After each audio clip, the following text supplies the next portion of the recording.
ওই আম বাগানে ফল বাগানটাও চকি দেওয়া হবানি আর ওখানে বসি কথাও বলা হবে কথা বলেন এই আয় সালাম আয় ঘুমার জ্বালা আর পারিনি তাহলে বয় মনি বয়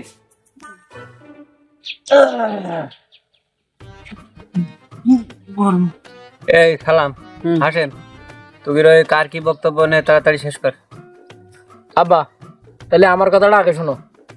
না আব্বা তুমি আমার কথা আগে শোনো। এই কিছু কদিন আমি বড় না? তো বড় তাই কি আব্বা তুমি আমার কথা শোনো আগে। এই আব্বা তুমি আমার কথা শোনো, আমি বড়, আমার কথা আগে শোনো। অশৈলী ভাল লাগে না জ্বালাতন চুপ কর। এবার তুই বল। আব্বা তাহলে আমার এই সোজা সাপটা কথা, হয় তুমি কুরবানি দিবা তাহলে আমার বিয়ে দিবা। এ বুঝলাম না তো কুরবানি দেওয়া নাই বেদুয়া তো কুরবানির সাথে তোর বেশ সম্পর্ক কি? হ্যাঁ আব্বা তোমার বিষয়টা আমি ভেঙে চুরি বলছি। তুমি কুরবানি দাও, ছাগলের ওজন হয় 7 কেজি এরকম ওজন হয়, গোশ আমাদের ভাগে পড়ে মাত্র 1-1.5 কেজি করে। ইয়ে শালা খাদকটা সব খাই বেলায় আমি আর পাই না।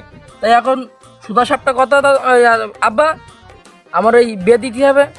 আর ওই বিয়ের আগের দিন তাও বিয়ে দেওয়ার মধ্যে একটা কথা আছে, বিয়ে দিতে হবে আমার এরকম জায়গায় যে জায়গায় কুরবানি দেবে ভালো, একটা গরু দেবে এরকম জায়গায় বিয়ে দিতে হবে। এখন আমি ওই ঈদের আগের দিন ওই জায়গায় যাব, গিয়ে ওই গোষ্ঠ যতদিন থাকবে ততদিন আমি ওই বাড়ি থাকবো, থেকেই খেয়ে দেই আর চলে আসবো। ও তোমারও ওই কুরবানির গোশ আমার খেয়ে হবে না, আমি খাবো না তোমারও গোশ। ওরে বাবা বিশাল ব্যাপার।